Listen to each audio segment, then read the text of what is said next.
Flux पढ़ाया था last lecture में। इधर देखो, जो नहीं आए थे वो बोर्ड पे देखेंगे और जो आए थे वो बताएंगे। लास्ट लेक्चर में हमने फ्लक्स पढ़ाया था आपको। पहले बताओ फ्लक्स होता क्या है, कौन बताएगा? फ्लक्स किसको कहते हैं? ठीक है, फ्लक्स किसको कहते हैं बताइए। ये लास्ट लेक्चर का रिवीजन कर रहे हैं। इसमें पढ़ाया था हमने आपको इलेक्ट्रिक फ्लक्स। केवल फ्लक्स नहीं बोलना, इलेक्ट्रिक फ्लक्स बोलना। देखो सुनो, जैसे इलेक्ट्रिक फ्लक्स पढ़ाया है, आगे कुछ चैप्टर क्रॉस करके जब मैग्नेटोस्टैटिक पढ़ोगे, मैग्नेट पढ़ोगे, तो वहां पे एक टर्म आएगी मैग्नेटिक फ्लक्स। तो फ्लक्स नाम सेम है, बस यहाँ इलेक्ट्रिक है और वहां मैग्नेटिक है। तो अगर इलेक्ट्रिक फ्लक्स को समझ लिया तो समझ लो मैग्नेटिक फ्लक्स को भी समझ लिया। वहां जो पढ़ाऊंगा मैं वो भी समझ गया तुम। तो पहले बताओ इलेक्ट्रिक फ्लक्स क्या होता है, कौन बताएगा? जो आए थे वो बताएंगे। आप आई थी परसों, नहीं आई? आप आई थी प्रिया? बताइए इलेक्ट्रिक फ्लक्स क्या होता है।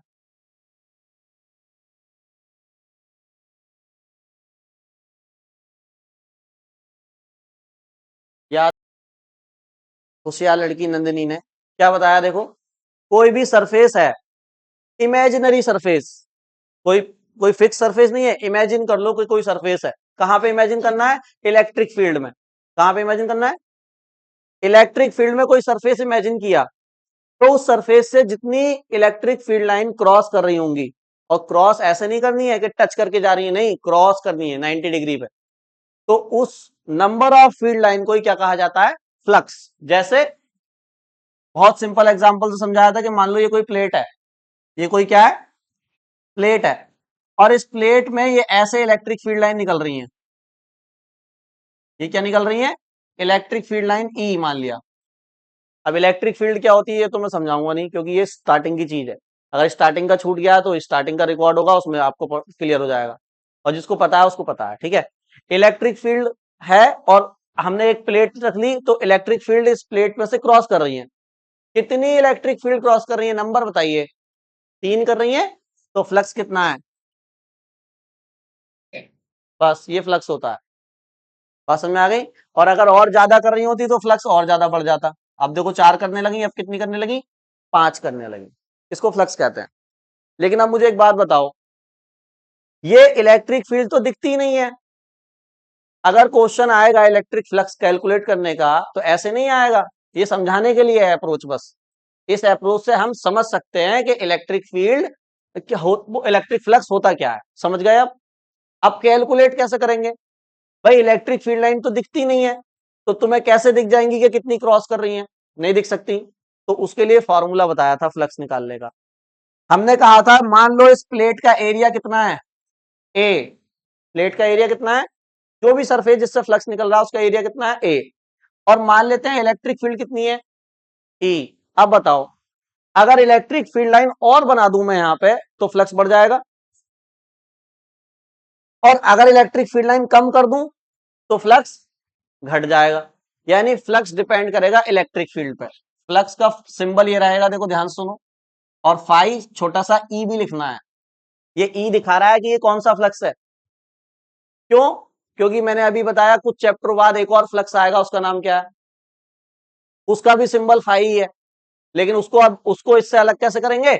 उसका सिंबल होगा फाई बी। यहाँ पे बी सिंबल होता है मैग्नेटिक फील्ड का, और ई सिंबल किसका है? तो अलग अलग रहेंगे ना। अगर मैं इसको फाई कह दूं, उसको भी फाई कर दूं, तो पता कैसे चलेगा कौन सा इलेक्ट्रिक कौन सा मैग्नेटिक है? तो सिंबल याद रखना,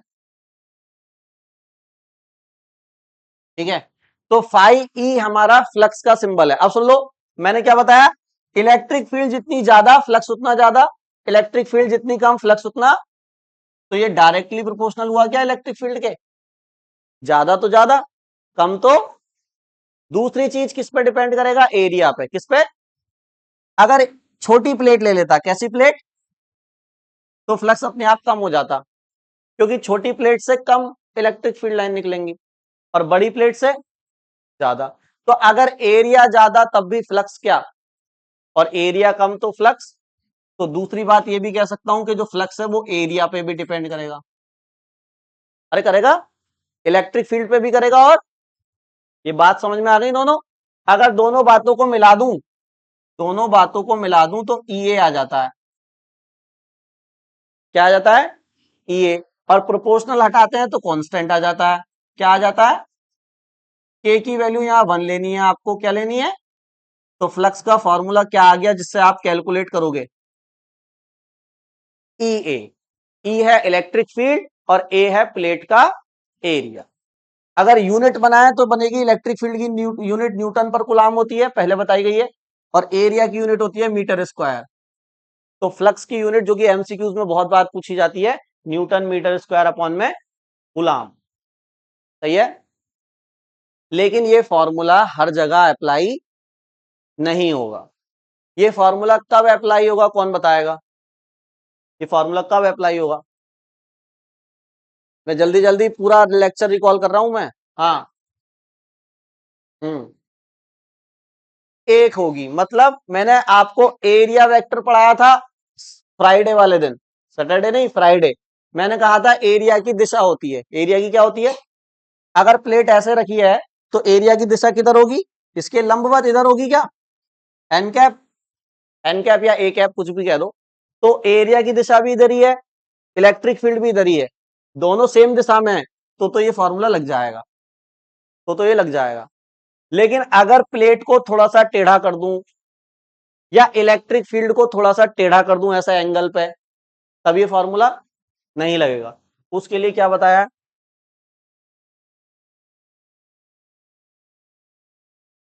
ऐसे करने को बोल रहा हूं। देखो अब मैं, प्लेट तो सीधी है लेकिन इलेक्ट्रिक फील्ड टेढ़ी हो गई। अब एरिया की डायरेक्शन तो अभी भी इधर ही है। किधर? इधर। ये ग्रीन एरो देखो एरिया की डायरेक्शन है, लेकिन इलेक्ट्रिक फील्ड किधर चली गई है? अब नीचे की तरफ। और एंगल दोनों के बीच कितना आ गया? अब तुम ई ए लगा दोगे, आंसर गलत आ जाएगा। ठीक है। अब इस केस में क्या फॉर्मूला लगेगा फ्लक्स का? फ्लक्स का इस केस में फॉर्मूला है ई ए कॉस थीटा। यहां थीटा है एंगल इलेक्ट्रिक फील्ड की डायरेक्शन और एरिया की डायरेक्शन के बीच। ठीक है। थीटा नहीं, थीटा, थीटा, थीटा एंगल। ठीक है। ठीक है, समझ गए। अब इस फॉर्मूले की भी लिमिटेशन है। ये कब लगेगा? ये कब नहीं लगेगा, सॉरी, ये फॉर्मूला कब नहीं लगेगा? ये वाला कब नहीं लगेगा? जब एरिया जब एरिया अनसिमेट्रिक हो। अभी मैंने प्लेट ली है। अभी मैंने क्या ली है? मान लो मैं प्लेट की जगह ये ले लूं, टेढ़ा मेढ़ा कुछ भी एरिया, ऐसी प्लेट है मेरे पास। तो ये प्लेट है मेरे पास और इसमें से इलेक्ट्रिक फील्ड निकल रही है, तो क्या फ्लक्स नहीं बनेगा? बिल्कुल बनेगा। अब भी बनेगा इलेक्ट्रिक फ्लक्स। सही है। अब क्या करूं तो मैं, देखो जब एंगल बन गया तो मैंने थीटा ले लिया। ये फॉर्मूला चाहे सेम डायरेक्शन हो चाहे अलग डायरेक्शन हो लग सकता है। देखो अगर थीटा 0 कर दोगे तो ये वाला डायग्राम बन जाएगा क्या? अगर थीटा 0 कर दोगे तो ये डायरेक्शन सीधी हो जाएगी सबकी। और cos 0 कितना होता है? तो देखो फॉर्मूला पहले वाला आ गया, ये आ गया।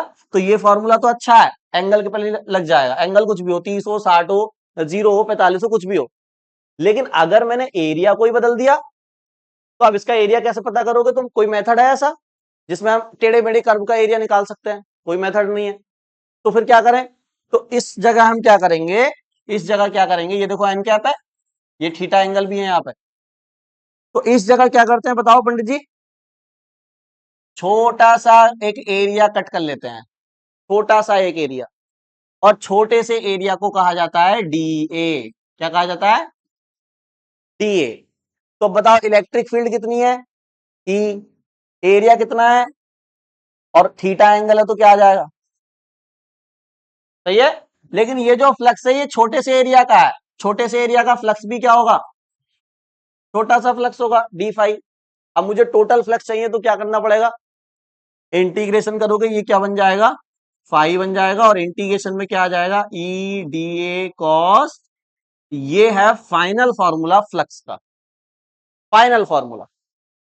इस फॉर्मूले से चाहे एरिया टेढ़ा मेढ़ा दे, चाहे थीटा एंगल दे, चाहे सेम डायरेक्शन दे, चाहे एरिया सिमेट्रिक दे, अनसिमेट्रिक दे, इस फॉर्मूले से सारे सारे क्वेश्चन हो जाएंगे।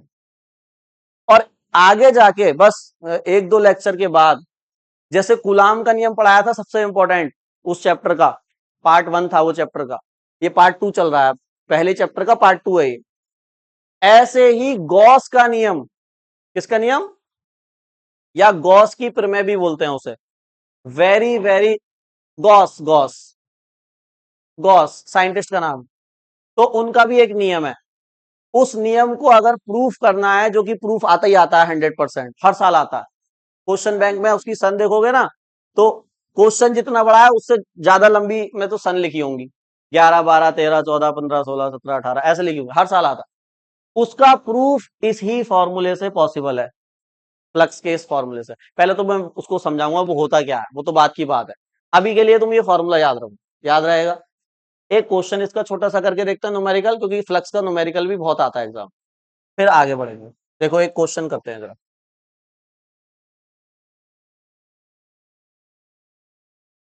कह रहे हैं कि वैद्युत स्थैतिक क्षेत्र, वैद्युत स्थैतिक क्षेत्र मतलब वैद्युत क्षेत्र, ठीक है, वैद्युत स्थैतिक क्षेत्र, ये लिखो, वैद्युत स्थैतिक क्षेत्र मतलब ये ई वेक्टर,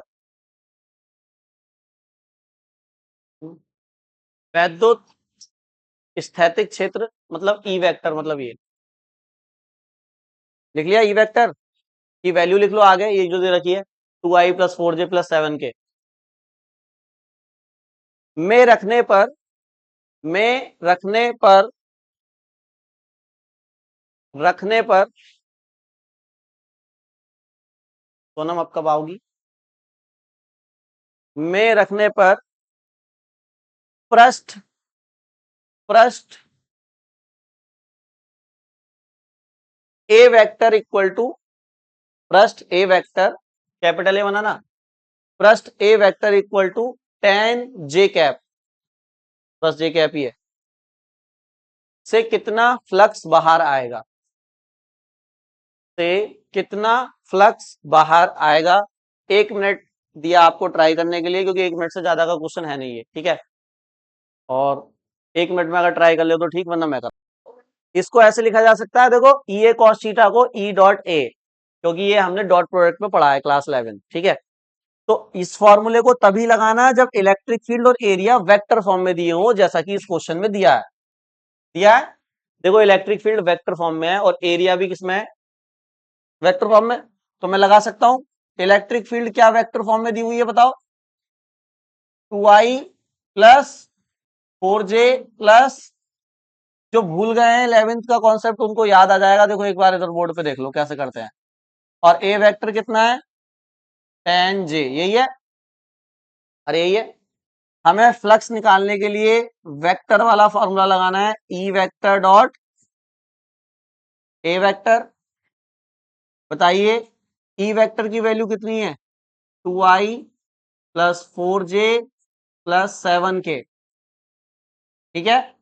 और एरिया में सिर्फ जे दिया हुआ है, सिर्फ क्या दिया हुआ है, ये डॉट लगाया मैंने, और एरिया में सिर्फ क्या दिया हुआ है, tan j, क्या दिया हुआ है, ना तो आई दिया हुआ है ना के दिया हुआ है। अगर डॉट थोड़ा सा भी याद है तो याद होगा कि आई का आई से करते हैं, जे का जे से करते हैं, और के का नहीं दिए तो क्या करूं, 1 मान लू, 1 मान लू, 1i 1k, हाँ 1 मानू या 0 मानू, 1 मान लू, 1 नहीं मान सकते लड़की, 0 मानते हैं। अगर मैं 1 मान लूंगा तो ये वेक्टर चेंज हो जाएगा, 1 को फिर हटाओगे कैसे, इसलिए अगर मैं यहाँ पे 0i लिख दूं और यहाँ पे 0k लिख दूं तो कोई फर्क पड़ेगा क्या, भाई 0 में कुछ भी जोड़ो वही रहता है, 0 मतलब 0, ठीक है। अब कर सकते हो, अब बताओ आई वाले के नंबर की मल्टीप्लाई आई वाले नंबर से कर, केवल नंबर नंबर की होती है, ठीक है, तो 2 की 0 से करेंगे क्या आएगा, 0, जे वाले की जे से होती है तो प्लस है ये 4 tan जा, जे खत्म, जे से जे हट जाता है पूरा, सिर्फ नंबर लेना है। के वाले की कैसे होती है, तो के आगे नंबर कितना है, 7 है लड़की, और इधर के आगे, मैं तो यहाँ का पूछ रहा हूँ ना, तो 7 का 0 से करोगे क्या आएगा? 0। तो कितना आया आंसर? अरे कितना आया आंसर? 0। अरे न्यूटन मीटर स्क्वायर पर कूलम। ये ना सोने का नतीजा है ना, मैं सोया नहीं ना पूरी रात से। तो सिस्टम हैंग हो रहा है, ग्लिच आ रहा है, ग्लिच सिस्टम में। 40 को 70 लिख रहे हैं, इसको ग्लिच बोलते हैं। नोट करो जल्दी।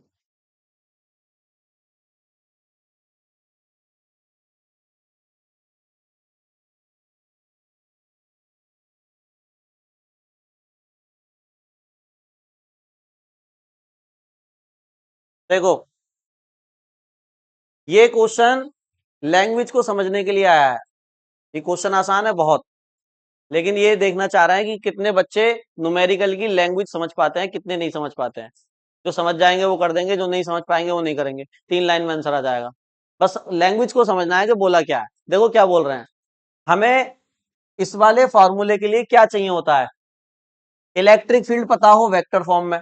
अब जरूरी नहीं है आई जे के तीनों ही हो, कोई एक हो कोई दो, मैंने बताया ना अभी कितने सारे, कुछ भी हो सकता है। आई जे के बस इनमें से कुछ होना चाहिए। इस वाले फॉर्मूले के लिए इलेक्ट्रिक फील्ड वेक्टर फॉर्म में चाहिए, और एरिया भी किसमें चाहिए? देखो एरिया को मैंने बता दिया, एरिया वेक्टर है, इसमें डायरेक्शन है एरिया की। तो अगर ये दोनों चीजें वेक्टर फॉर्म में मिल जाएं आपको, तो फिर आपको बस डॉट प्रोडक्ट करना, आंसर आ जाएगा। ये तो करना है। इस क्वेश्चन में ट्विस्ट क्या है? इलेक्ट्रिक फील्ड तो सामने ही दे दी है, और एरिया वेक्टर तुमको पहले निकालना पड़ेगा। पहले एरिया निकालना पड़ेगा और फिर एरिया वेक्टर निकालना पड़ेगा। तो एरिया तो कोई भी निकाल देगा, लेकिन एरिया वेक्टर जो निकालेगा वही वही धुरंधर कहलाएगा। अब इधर देखो, बताओ ई वेक्टर कितना है? 3 × 10⁻³ न्यूटन पर कूलम, यूनिट लिख लेते हैं।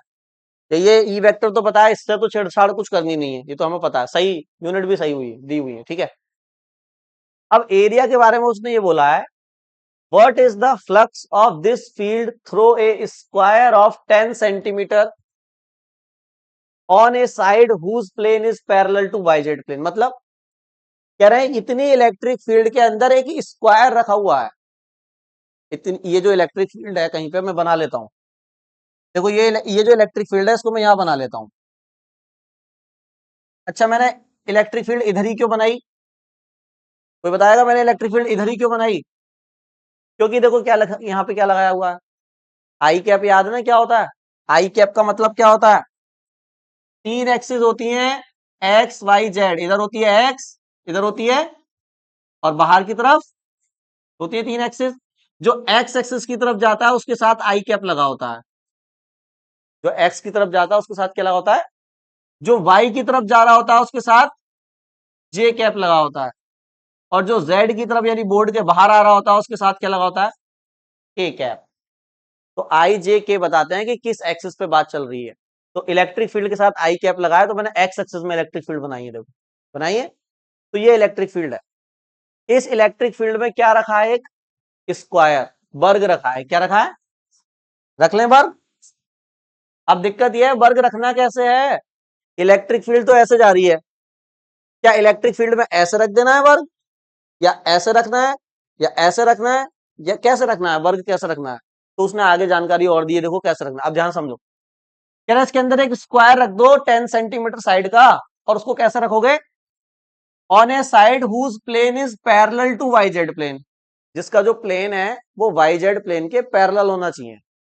अब वाई जेड प्लेन होता कौन सा है? देखो ये देखो, एक्स और वाई एक्सिस के बीच जो प्लेन है इसको बोलते हैं एक्स वाई प्लेन। ये कौन सा प्लेन है? जो नीचे फर्श वाला प्लेन है इसको बोलते हैं एक्स जेड प्लेन। ये कौन सा प्लेन है?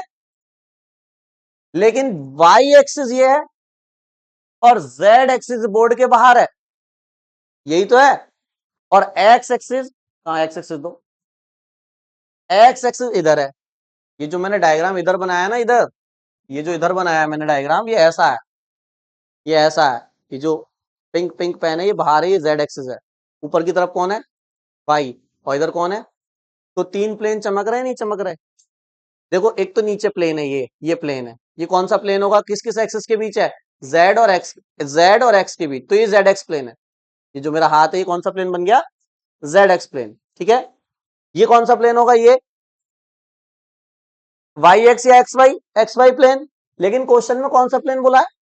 वाई जेड कौन सा? ये वाला प्लेन, ये वाई जेड प्लेन है। और स्क्वायर जो है, जो स्क्वायर हमने इसके अंदर रखा है वो इसके पैरेलल रखा है, मतलब इससे आगे। क्या बोला है देखो, parallel to Y Z plane. अगर ये वाई जेड प्लेन है तो ये आपका क्या हो जाएगा, ये आपका क्या, ये तो रेक्टेंगल है, मान लो ये स्क्वायर है, तो ये आपका क्या हो जाएगा, स्क्वायर। इसके पैरेलल ही तो हुआ ये। पैरेलल का मतलब क्या होता है, जिसका बीच का गैप बराबर। तो अब बताओ, इलेक्ट्रिक फील्ड तो ये है ना, ये इलेक्ट्रिक फील्ड है, और ये रख दिया स्क्वायर, तो परपेंडिकुलर कट करेगी नहीं करेगी? परपेंडिकुलर कट करेगी, इसका मतलब फ्लक्स बनेगा, फ्लक्स बनेगा। तो ये जो फ्लक्स बन रहा है यही आपको बताना है। अगर ये कह देते कि हमने जो स्क्वायर रखा है वो एक्स वाई प्लेन के पैरेलल है, एक्स वाई प्लेन ये है, तो फिर स्क्वायर ऐसे रखा होता, कोई फ्लक्स बनता? इलेक्ट्रिक फील्ड किधर जा रही है, इधर।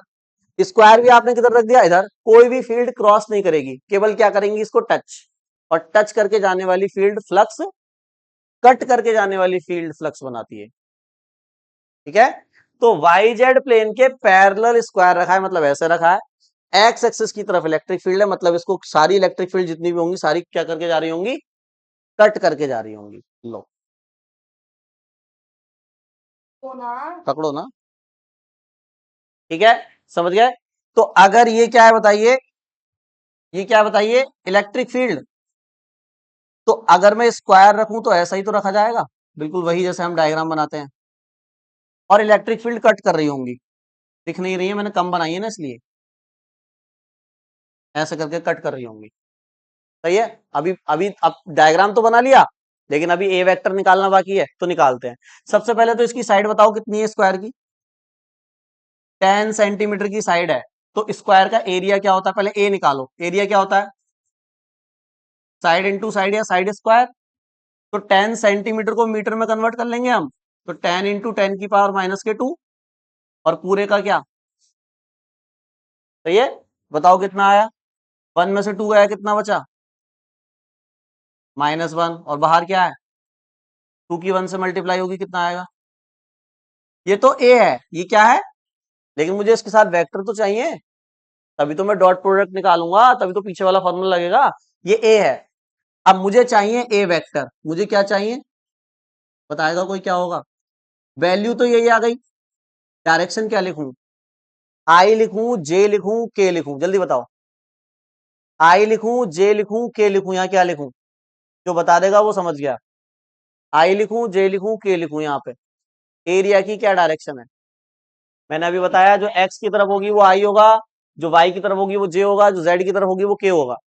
ये इलेक्ट्रिक फील्ड है एक्स की तरफ, और ये एरिया रखा हुआ है, तो एरिया की डायरेक्शन भी किधर है, इलेक्ट्रिक फील्ड की तरफ ही है।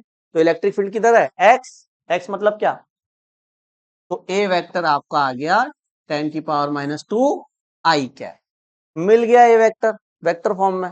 और ई वेक्टर तो था ही, क्या निकाल दूं दोनों का, डॉट। क्या निकाल देते हैं दोनों का, देखो